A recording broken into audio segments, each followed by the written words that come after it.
Hello viewers, চলে এসেছি সম্পূর্ণ নতুন একটি ভিডিও নিয়ে। দেখো, আজকের এই ভিডিওটি মূলত ক্লাস 11-এর সেকেন্ড সেমের অন্তর্ভুক্ত পাঠ্যাংশ, যার নাম নবেল লেকচার। দেখো, এটির রাইটারকে না তো মাদার টেরেসা। দেখো, মাদার টেরেসার অরিজিনাল নাম হলো অগ্নেশ গঞ্জা বোজাকসিউ। কি নাম? অগ্নেশ গঞ্জা বোজাকসিউ। ওকে। দেখো, এই যে আলোচ্য টেক্সট, ঠিক আছে, এটি যখন মাদার টেরেসা নরওয়ের অসলোতে তোমার শান্তিতে নোবেল পুরস্কার পাওয়ার জন্য গিয়েছিলেন, তখন কিন্তু একটা বক্তৃতা রেখেছিলেন। সেই বক্তৃতাটাই কিন্তু নোবেল লেকচার আকারে আমাদের সামনে তোমাদের দেওয়া হয়েছে। ঠিক আছে। দেখো, এই যে পাঠ্যাংশ, যার নাম নোবেল লেকচার, এই পাঠ্যাংশের আমি সম্ভাব্য প্রশ্ন উত্তর অর্থাৎ শর্ট কোশ্চেন এবং উত্তর নিয়ে কিন্তু আলোচনা করেছি। তো চলো, কথা না বাড়িয়ে এক এক করে দেখে নেওয়া যাক। দেখো, প্রথমেই যে সম্ভাব্য প্রশ্নটা আমি সাজিয়েছি সেটি হলো এইরূপ: হু ওয়াজ সেন্ট ফ্রান্সিস অফ অ্যাসিসি? দেখো, বলছে সেন্ট ফ্রান্সিস অফ অ্যাসিসি কে? দেখো, সেন্টকে ইংরেজিতে সেন্ট মানে হচ্ছে সাধু, সেন্টকে সংক্ষেপে ST ডট এভাবে লেখা হয়। দেখো, উত্তরটা এইরূপ হবে: Saint Francis of Assisi was an Italian friar. দেখো, ইটালিয়ান একজন খ্রিস্টান ভিক্ষুক। ঠিক আছে। সেন্ট ফ্রান্সিস অফ অ্যাসিসি ছিলেন ইটালিয়ান একজন তোমার খ্রিস্টান ভিক্ষুক। Okay. The founder of an Franciscan order. Okay. দেখো, এই যে ফ্রান্সিস ক্যান অর্ডার এর কিন্তু প্রতিষ্ঠাতা ছিলেন। He devoted his life for the sake of Christian charity. দেখো, খ্রিস্টান চ্যারিটির জন্য উনি কিন্তু তার জীবন উৎসর্গ করেছিলেন। He is venerated as poor little man in Roman Catholic history. দেখো, তাকে শ্রদ্ধা করা হয় কিভাবে? এত পোর লিটল ম্যান হিসেবে। ঠিক আছে। রোমান ক্যাথলিক হিস্ট্রিতে তাকে কিন্তু শ্রদ্ধা করা হয়। আশা করি বোঝা গেছে। চলো, 2 নম্বরের যে সম্ভাব্য প্রশ্ন উত্তর সেটি দেখে নেওয়া যাক। These are things that break peace. দেখো, তোমরা যদি আলোচ্য টেক্সটটি পড়ে থাকো ভালো করে, তাহলে তোমরা জানতে পারবে যে এই লাইনটি কিন্তু নোবেল লেকচার থেকে নেওয়া হয়েছে। কি বলছে এটা? তো these are things that break peace বলছে এই জিনিসগুলি শান্তি বিঘ্নিত করছে, অর্থাৎ শান্তি ভঙ্গ করছে, নষ্ট করছে। ঠিক আছে। Name two of these peace breakers. কি বলছে না তো? এরকম যে দুটো পিস ব্রেকারের যারা কিন্তু শান্তি ভগ্ন করছে বা নষ্ট করছে, তার নাম করতে বলা হয়েছে। তো চলো দেখে নেওয়া যাক। Two peace breakers are as follow. দেখো, নিম্নরূপ। কেমন? দেখো, 1 নম্বরে রয়েছে one is abandoning of the parents by their children. দেখো, একটা কি না তো, ছেলেমেয়েরা তাদের বাবা মাকে কিন্তু অ্যাবান্ডান করছে, অর্থাৎ পরিত্যাগ করছে। পরিত্যাগ করে কোথায় রাখছে? বৃদ্ধাশ্রমে রেখে আসছে। ঠিক আছে। নেক্সট পিস ব্রেকার হচ্ছে the other is young people are getting drug addicted due to busy work schedule of their parents. দেখো, বাবা মার যে বিজি ওয়ার্ক শিডিউল, তার জন্য কি হচ্ছে না তো, যে ইয়াং যে পিপুলরা তারা কিন্তু মাদকাসক্ত হয়ে পড়ছে। ঠিক আছে। They fail to take care of their children. ঠিক আছে।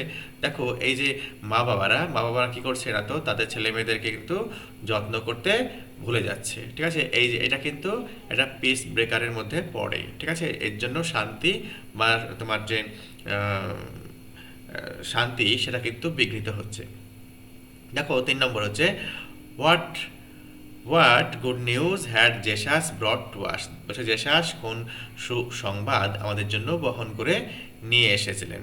The good news brought by Jesus was the news of peace. বলছে কি যে মানে তোমার যীশুখ্রিস্ট যে নিউজটা নিয়ে এসেছিল সেটা ছিল শান্তির বার্তা। To all which is something we all want the piece of heart. দেখো, আমরা প্রত্যেকেই কিন্তু সেটি কিন্তু চাই। কি সে চাই? এত হৃদয়ের শান্তি চাই। আশা করি বোঝা গেছে। চলো, পরের সম্ভব প্রশ্নোত্তর দেখে নেওয়া যাক। What did the Hindu lady with 8 starving children do after she was given some rice by Mother Teresa? দেখো, মাদার টেরেসা যখন ওই হিন্দু লেডিকে দেখো কিছু চাল দেয়, তখন তিনি কি করেন? ঠিক আছে। যে হিন্দু মহিলার কিন্তু 8 জন কিন্তু স্টার্ভিং চিলড্রেন ছিল। স্টার্ভ কথা মানে হচ্ছে অনাহারে থাকা। ঠিক আছে। তার 8টা ছেলে মেয়ে ছিল বা বাচ্চা ছিল যেটা কিন্তু অনাহারে ছিল। ঠিক আছে। Having taken the rice from mother Teresa, অর্থাৎ মাদার টেরেসার কাছ থেকে চাল নেওয়ার পর দ্য হিন্দু লেডি ডিভাইডেড ইট, এই চালটিকে কিন্তু ভাগ করেছিলেন। And went to Muslim neighbours family with the rest half of the rice. and gave it to the starving family. দেখো কি বলছে, ওই হিন্দু মহিলা মাদার টেরেসার কাছ থেকে রাইস নেয়, সেটাকে ভাগ করে এবং তার যে মুসলিম প্রতিবেশীর বাড়িতে কিন্তু বাকি যে অর্ধেক চাল সেটি নিয়ে যায় এবং তাদেরকে কিন্তু দিয়ে দেয়। ঠিক আছে, সেই পরিবারের লোকজনও কিন্তু অভুক্ত অবস্থায় ছিল। দেখো স্টার্ভিং ফ্যামিলি বলা হয়েছে, স্টার্ভ মানে হচ্ছে অনাহারে থাকা বা ফাস্টিং ফ্যামিলিজ বলতে পারো। ঠিক আছে, দেখো বলছে what difference in poverty did Mother Teresa find between the east and the West. দেখো ইস্ট এবং ওয়েস্টের মধ্যে যে পভার্টির যে পার্থক্য, সেই পার্থক্য কোন পার্থক্য ওখানে পাওয়া যায়। ঠিক আছে, ডিফারেন্সটা কী ছিল? Mother Teresa noticed that people living in the east are suffering from hunger. দেখো ইস্টে অর্থাৎ পূর্বে যারা বসবাস করে সে সমস্ত মানুষরা কিন্তু এত ক্ষুধার্ত। ঠিক আছে, দেখো সাফারিং করছে অর্থাৎ কষ্ট পাচ্ছে কিসের, অর্থাৎ ক্ষুধার জ্বালাতে। দ্যাট কুড বি অ্যাপিজড, যে ক্ষুধাটাকে নিবারণ করা যেতে পারে, উইথ রাইস অ্যান্ড ব্রেড। বলছে রাইস এবং ব্রেড অর্থাৎ ভাত এবং রুটি দিয়ে কিন্তু নিবারণ করা যেতে পারে। But on the other hand people of West, কিন্তু কি অন্যদিকে পশ্চিমে যারা বসবাস করে অর্থাৎ পশ্চিমের মানুষরা আর ওয়ার আনওয়ান্টেড, দেখো unloved, thrown of out of society, এবং তাদেরকে কিন্তু সোসাইটি থেকে নিক্ষেপ করা হচ্ছে বাইরে। ঠিক আছে, this kind of poverty is very difficult to remove. দেখো এই যে ওয়েস্টের মানুষরা কি আনওয়ান্টেড, তাদেরকে কেউ চাইছে না, আনলাভ, তারা কিন্তু ভালোবাসা থেকে বঞ্চিত হচ্ছে। ঠিক আছে, এবং থ্রোন আউট অফ সোসাইটি, এখন আউটটা মিসিং হয়ে গেছে, আউটটা হবে। ঠিক আছে, and thrown out of society, এবং সমাজ থেকে কিন্তু বহিষ্কৃত হচ্ছে। দেখো এটাও একটা মানে পভার্টির মধ্যেই পড়ে এই জিনিসটা। This kind of poverty is very difficult to remove. বলছে এইরকম যে পভার্টি এটা কিন্তু খুবই কঠিন রিমুভ করা, দূর করা। ঠিক আছে, চলো পরের গুরুত্বপূর্ণ কোশ্চেন আনসারগুলি দেখে নেওয়া যাক। Which prayer did Mother Teresa propose to pray at the reception of her Nobel prize. ঠিক আছে, দেখো যখন উনি নোবেল প্রাইজ গ্রহণ করতে গিয়েছিলেন তখন মাদার টেরেসা কোন প্রার্থনার কথা প্রপোজ করেছিলেন? Okay, Mother Teresa propose to pray the prayer of Saint Francis of Assisi at the reception of her Nobel prize. দেখো নোবেল প্রাইজ রিসিভ করার সময়, ঠিক আছে, উনি কিন্তু প্রপোজ করেছিলেন যে সেন্ট ফ্রান্সিস অফ অ্যাসিসির প্রার্থনাটা করা হোক। ওকে, দেখো according to Saint John, when will a person be considered as a liar. দেখো সেন্ট জনের মত অনুযায়ী কখন একজন ব্যক্তিকে মিথ্যুক হিসেবে ধরা হয়?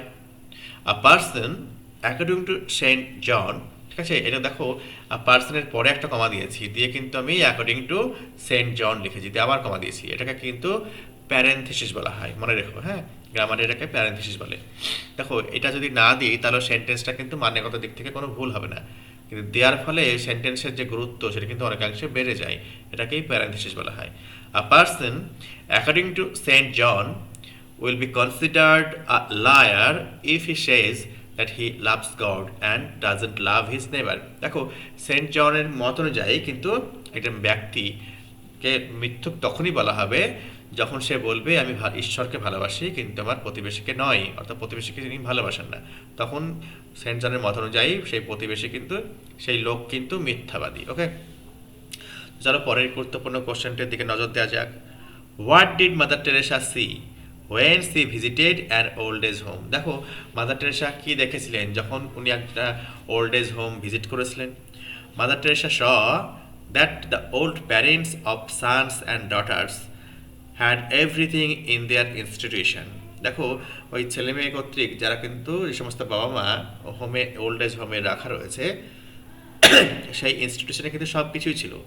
But everybody was looking towards the door without a smile on his face or her face. দেখো কি বলছে, কিন্তু প্রত্যেকেই কিন্তু দরজার দিকে তাকিয়ে রয়েছে। কেন?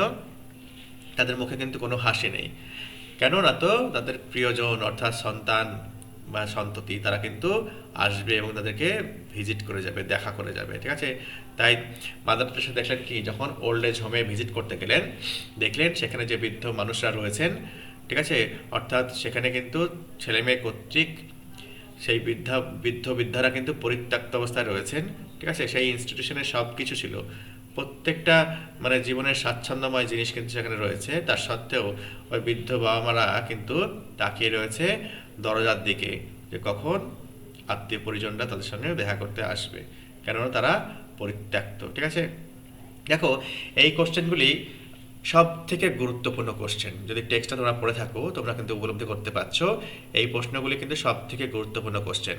তোমরা যদি এই কোশ্চেনগুলি খাতায় নোট ডাউন করে মুখস্থ করে নাও তাহলে আমার মনে হয় না আর অন্য কোনো শর্ট কোশ্চেন করার প্রয়োজন আছে। ঠিক আছে, যদি ভিডিওটা ভালো লেগে থাকে চ্যানেলটিকে লাইক দিও এবং সাবস্ক্রাইব করে চ্যানেলটির পাশে থেকো। ভালো থেকো, সুস্থ থেকো।